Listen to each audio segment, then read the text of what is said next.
Olá pessoal, que a graça e a paz do nosso Senhor Jesus esteja sobre a vida de vocês. O assunto hoje que nós vamos tratar sobre escatologia, algumas perguntas sobre escatologia. É um campo bem vasto e com muitas teorias, certo? Muitas incertezas por parte dos teólogos, mas nós vamos procurar responder à luz daquilo que a palavra de Deus vai falando, certo? Aquilo que o Senhor revelou. Escatologia, como vocês sabem, eu estudioso de teologia, sabe que é a doutrina das últimas coisas, certo? É o estudo das últimas coisas, dos últimos tempos, certo? Do tempo final, do dia do Senhor, certo? A primeira pergunta que eu tenho, que na verdade é a 98 da minha listinha de perguntas e respostas. Qual é o fim geral que espera, qual o fim geral que espera a criação finita de Deus? Nós sabemos, pela revelação da palavra do Senhor, desde que o homem pecou, o Senhor disse que estaria dando fim a este mundo material, certo? E a obra criada, mas um fim para um começo. Eu entendo assim, um fim para o começo de uma nova etapa, de uma nova etapa na história da criação, certo? O Senhor vai destruir este mundo material e, como diz o apóstolo Pedro, o mundo será destruído, o Senhor fará um novo céu e uma nova terra, um novo lugar para a habitação da humanidade. E porque esse mundo corrompido por causa do pecado tem sofrido a influência da maldade, certo? E o Senhor dará fim, dará cabo a esta presente era, este presente mundo que nós vivemos. E isto se dará com a segunda volta do nosso Senhor Jesus, com a vinda de Jesus. A primeira vinda de Jesus, vocês sabem, foi no seu nascimento físico aqui na terra. E a segunda vinda ele prometeu e ele vai cumprir.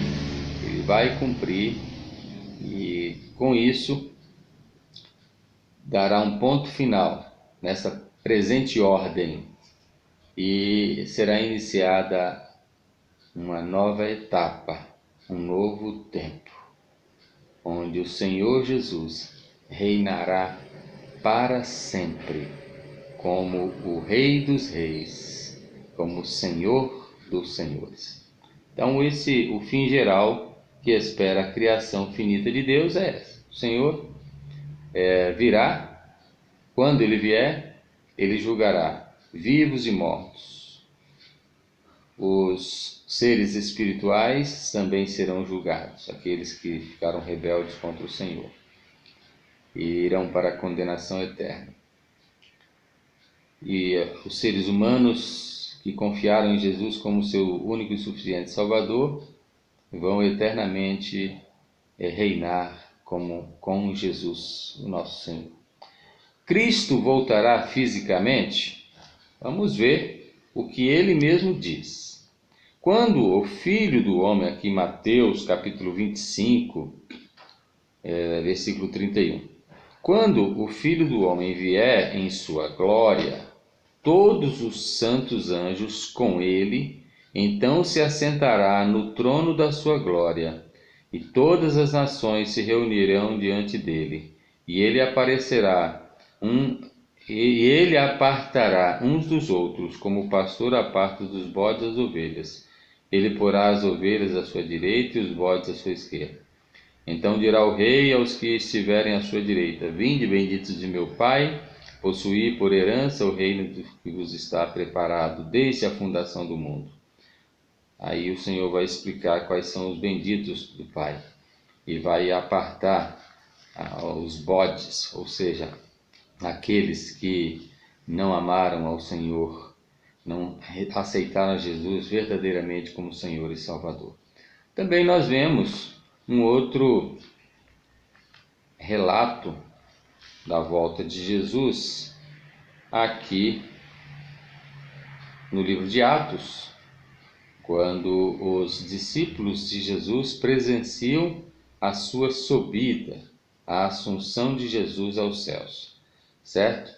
E surgem os anjos e falam com as pessoas que estão ali olhando para o alto. Depois que lhes disse isto, vendo-o, eles foi elevado às alturas e uma nuvem o recebeu, ocultando aos seus olhos. E estando eles com os olhos fitos no céu, enquanto ele subia, de repente junto deles se puseram dois homens vestidos de branco, ou seja, dois anjos, né? Tinham um semblante de homem, como nós já falamos sobre angiologia. Os anjos às vezes eles tomam a forma humana, aparentemente humana, para se comunicar com os homens. E eles disseram assim, versículo 11: Varões galileus, por que estáis olhando para o céu? Este Jesus, que dentre vós foi recebido em cima no céu, há de vir, assim como para o céu o vistes ir. Então Jesus voltará. Tem outro texto aqui, muito interessante, que nós vamos ver. E você já conhece todos esses textos, você que tem o costume de estudar a palavra de Deus, já conhece. João 14, um texto importantíssimo. Jesus fala assim no versículo 1: Não se turbe o vosso coração. Credes em Deus, crede também em mim. Na casa de meu Pai há muitas moradas. Se não fosse assim, eu teria dito: Vou preparar-vos lugar. E eu, indo vos preparar o lugar, virei outra vez e vos levarei para mim mesmo, para que onde eu estou estejais vós também. Certo? E ele vai falar sobre o caminho. Tomé vai dizer que não sabe o caminho. Mostra-nos, né? E Jesus fala que ele mesmo é o caminho. Por isso que no início da igreja de Jesus, os discípulos de Jesus eram chamados de os do caminho, aqueles que são do caminho. Não eram chamados de cristãos. Depois que eles foram apelidados de cristão, pequenos cristos, lá em Antioquia.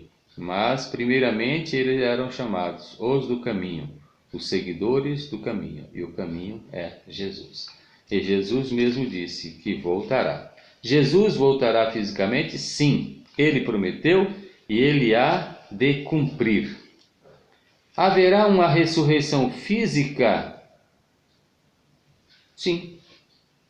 Haverá uma ressurreição física e espiritual.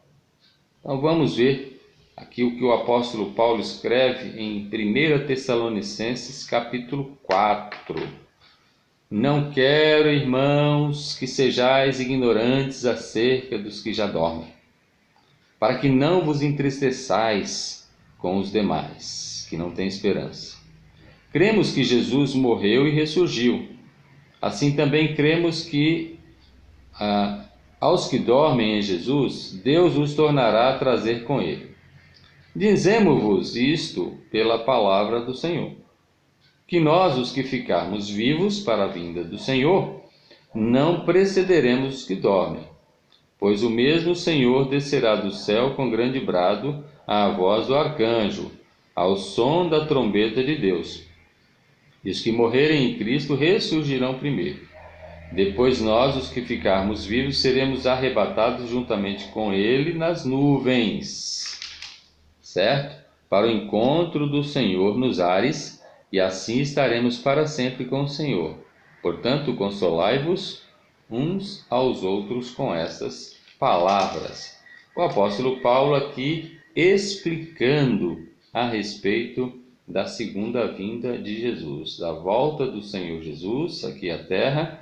Ele diz que aqueles que morreram, Paulo, quando fala os que dormem, ele simbolicamente ele fala que os que morrem estão dormindo. Mas quem está dormindo? O corpo, porque a alma está no seio de Abraão, como eu já disse em uma outra explicação, em outro vídeo. A alma está no seio de Abraão, no paraíso. A alma está vivendo, a alma é viva, certo? A alma não dorme.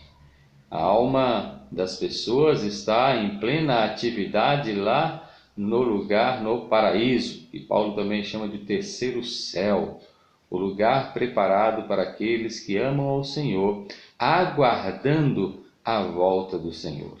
Então nós cremos, segundo aquilo que a Bíblia diz, que quando Jesus vier, nós ressuscitaremos, ou seja, o nosso corpo ressuscitará, a nossa alma que está no paraíso de Deus voltará para o nosso corpo, nós receberemos um corpo transformado, assim como o Senhor Jesus recebeu um corpo transformado após a ressurreição. A partir da ressurreição dele, ele recebeu um corpo transformado, um corpo incorruptível, um corpo que não vai se deteriorar mais, mas é um corpo espiritual. É um corpo espiritual. Está além da nossa imaginação. Nós não podemos compreender como será exatamente, mas está além, no entanto, está mostrando aqui, certo? Ele diz: pois o mesmo Senhor descerá do céu com grande brado, à voz do arcanjo, ao som da trombeta de Deus, e os que morrerem em Cristo ressurgirão primeiro. Depois nós, os que ficarmos vivos, seremos arrebatados juntamente com eles. É Paulo explicando aqui como se dará a ressurreição, certo? A ressurreição dos que estiverem mortos, ou daqueles que estiverem dormindo em Cristo Jesus. Mas o que dorme? Simbolicamente o corpo dorme, mas a alma está em plena atividade, certo? Então aqui nós vemos um relato breve do que irá acontecer, certo? Nós nos encontraremos com o Senhor nos ares. Isso que vai ser lindo. E meus irmãos, acerca dos tempos e das épocas, não necessitais que vos escreva, pois vós mesmos sabeis muito bem que o dia do Senhor virá como ladrão de noite. Quando andares dizendo a paz, segurança, então lhe sobrevirá repentina destruição, como as dores de parto daquela que está grávida, e de modo que nenhum escapará, certo? Vai ser um momento inesperado.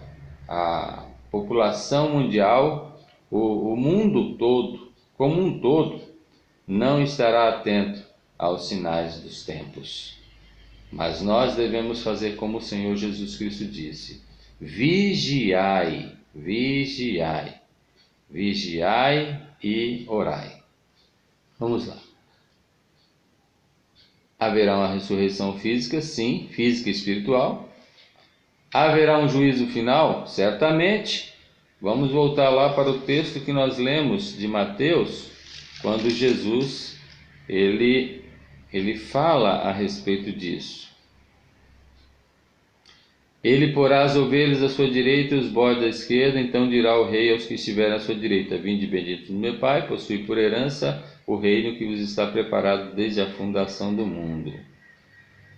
E depois dirá aos injustos, então dirá também aos que estiverem à sua esquerda: apartai-vos de mim, malditos, para o fogo eterno preparado para o diabo e os seus anjos. Veja só, o fogo eterno foi preparado para o diabo e os anjos dele.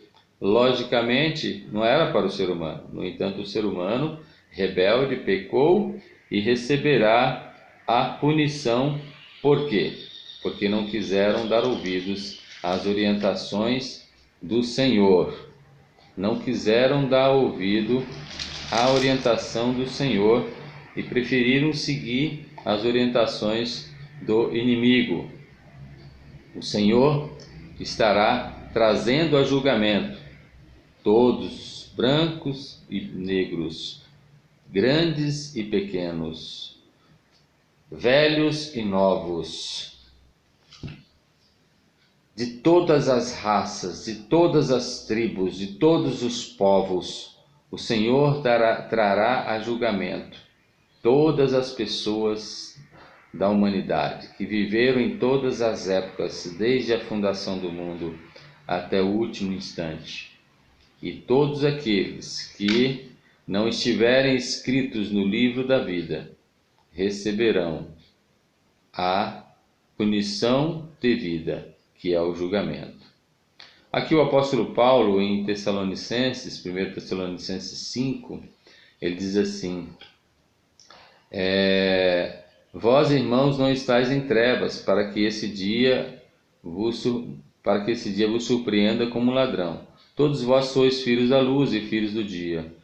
Nós não somos da noite nem das trevas. Não durmamos, pois, como os demais, mas vigiemos e sejamos sóbrios, pois os que dormem, dormem de noite, e os que se embriagam, embriagam-se de noite. Nós, porém, que somos de dia, somos sóbrios, revestindo-nos da couraça da fé e do amor, e tendo por capacete a esperança da salvação. Pois Deus não nos destinou para a ira, mas para alcançar a salvação por nosso Senhor Jesus Cristo, que morreu por nós, para que, quer vigiemos, quer durmamos, vivamos juntamente com Ele. Pelo que exortai-vos uns aos outros, edificai-vos uns aos outros. O Senhor estará trazendo a julgamento toda a humanidade. Nós já fomos declarados justos, diz o apóstolo Paulo, lá no livro de Romanos capítulo 5. Sendo, pois, justificados pela fé, temos paz com Deus. Temos paz com Deus. A nossa paz veio por intermédio do nosso Senhor Jesus Cristo. Há uma declaração de justificação. Quando nós comparecermos todos diante do tribunal de justiça do Senhor Jesus Cristo, nós já seremos declarados justos. Ele simplesmente vai falar: venham, benditos do meu Pai, para um lugar que eu preparei para vocês. E os injustos já estão condenados. O próprio Senhor Jesus falou: quem não crê já está condenado. João 3, 16, 17. Quem não crê já está condenado, certo? Já a condenação é esta: não creram no Filho unigênito do Pai Celestial. E no tribunal de julgamento, o Senhor apenas vai proferir a sentença. Ele só vai proferir a sentença final. Então haverá um juízo final? Sim, haverá um juízo final. E é importante você entender isso, que não teria necessidade de Jesus vir novamente, se todos os que aceitassem Ele como Senhor e Salvador já fossem direto para o céu, para o reino de Deus. Qual seria o objetivo? Mas justamente o Senhor vem para fazer a declaração final de julgamento para os injustos e a comprovação de que nós somos benditos do Pai, para podermos entrar no reino de Deus de uma forma completa, total, onde Jesus será o Rei dos Reis, o Rei das Nações. Ó Rei das Nações, quem não te temerá? Quem não glorificará o teu nome? Certo? Qual a sua posição quanto à volta de Cristo? Essa é uma questão pessoal. Cada candidato ao ministério pastoral tem o seu ponto de vista em relação à volta de Cristo. Alguns acreditam que Jesus voltará antes da tribulação, que supostamente se fala de 7 anos de tribulação. Supostamente eu digo por quê? Porque existe o ponto de vista de que é apenas um simbolismo, não seriam 7 anos especificamente, mas apenas um simbolismo de tempos de tribulação pelos quais passam a humanidade e os filhos de Deus, certo? Alguns acreditam que de fato haverá 7 anos de tribulação. Então, segundo o pensamento dispensacionalista, Jesus voltará antes dos 7 anos de tribulação e arrebatará a igreja, levantará a igreja, os fiéis, certo? E depois, nesse período de 7 anos, seria a oportunidade para Israel ser salva. Então haveria a pregação do Evangelho para que os israelitas sejam salvos, e também para os rebeldes, as pessoas que não aceitaram Jesus antes da volta dele. É um pensamento dispensacionalista, pré-tribulacionista, certo? E naquele período de 7 anos, no meio do período, haverá uma revolta do mundo contra Israel e todo aquele aparato. Eu não quero entrar em detalhes em relação a isso, porque o objetivo das respostas não é estar dando um curso de escatologia, certo? Mas apenas uma breve palavra sobre isso. Outros acreditam que Jesus voltará após a tribulação, o período de 7 anos de tribulação. Ele voltará e fará todo o processo de julgamento, certo? E depois reinará por 1000 anos aqui na terra, no seu governo firme, forte. Existem aqueles também que têm o ponto de vista de que não haverá milênio, certo? São chamados amilenistas, que o milênio já tem se cumprido ao longo das eras da Igreja de Jesus Cristo. Tá? Então você precisa chegar à conclusão e ter a sua resposta pessoal sobre a volta de Cristo. O que você acha sobre a volta de Jesus Cristo? Particularmente eu vejo que tribulações têm acontecido ao longo da história da humanidade. Exatamente nesse momento em que nós estamos conversando, eu estou procurando responder essas perguntas. Milhares de mártires estão passando por grande tribulação, por grande tribulação. Lá no mundo islâmico, a perseguição terrível contra os cristãos, contra os seguidores de Jesus. Eles estão sendo decapitados, eles estão sendo queimados em jaulas, eles têm queimado os inimigos do povo de Deus, têm queimado casas onde os filhos de Deus estão lá dentro. Crianças, filhos de seguidores de Jesus estão sendo executados, meninas e meninos sendo abusados porque amam ao Senhor. Nesse exato momento em que nós estamos aqui gravando esse vídeo, existem milhares, não são centenas, são milhares de filhos de Deus sendo executados. São os mártires. E o Senhor ouve o clamor dos mártires. E eles falam: Senhor, até quando? Até quando, Senhor? Diz ali em Apocalipse. Até que se estabeleça a quantidade de mártires, diz o Senhor. O Senhor sabe quantos vão passar pelo martírio. Talvez você não tenha condições físicas, emocionais, nem mesmo espirituais de passar por um martírio. Mas existem muitas pessoas que estão passando pelo martírio e amam ao Senhor. Para essas pessoas é a grande tribulação. É o tempo de tribulação jamais visto. Assim como durante a história da humanidade ao longo dos séculos, mártires, como da época da igreja primitiva, no primeiro século, no segundo século, a grande perseguição contra os filhos de Deus, pessoas sendo dilaceradas por animais, queimadas, cortadas dos pescoços pelos soldados, por aqueles que não amam ao Senhor, não amavam ao Senhor. E ao longo da história da Igreja do Senhor Jesus Cristo, na Idade Média, a Inquisição, quando a Igreja Católica perseguiu de uma forma feroz aqueles que não confiavam e não queriam seguir a sua doutrina. Quantas pessoas morreram queimadas em praça pública porque amaram ao Senhor, porque amavam ao Todo-Poderoso, amavam a Jesus. Mártires ao longo da história, tribulações pelas quais as pessoas têm passado, pessoas que amam ao Senhor.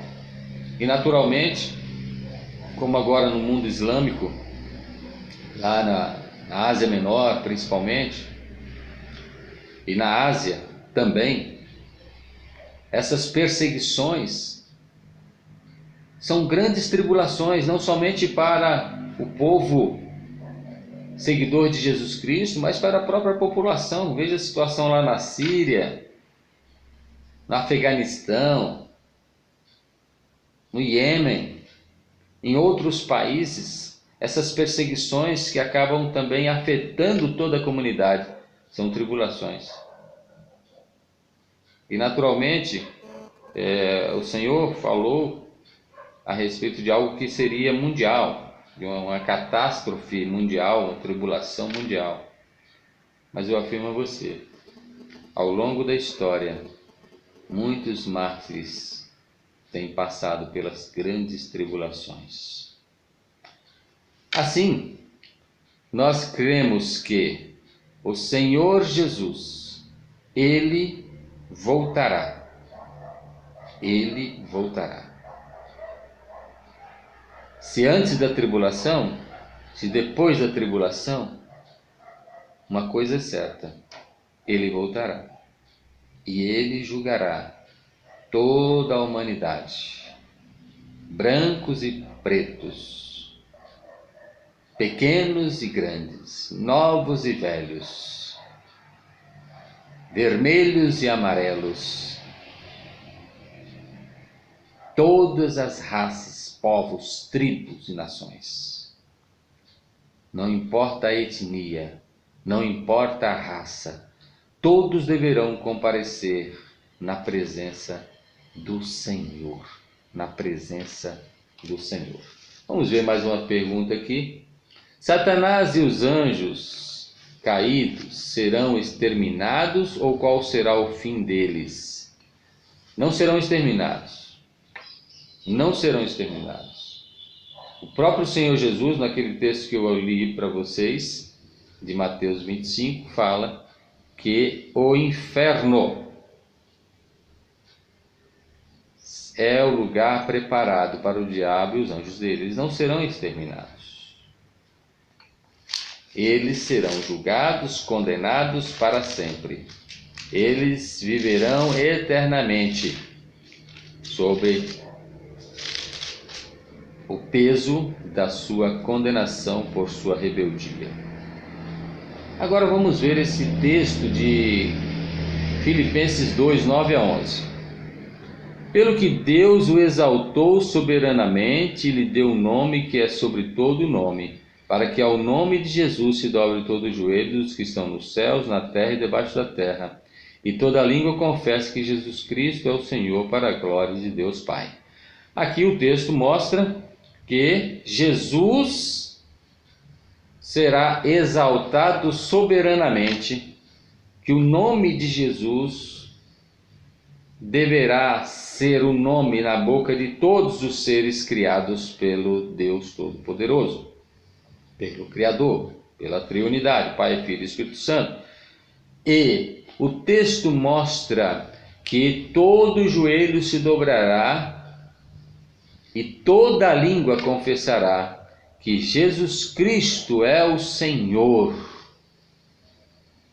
certo? Para a glória de Deus Pai. Todo o joelho se dobrará, todos os seres deverão se dobrar diante da majestade do Senhor.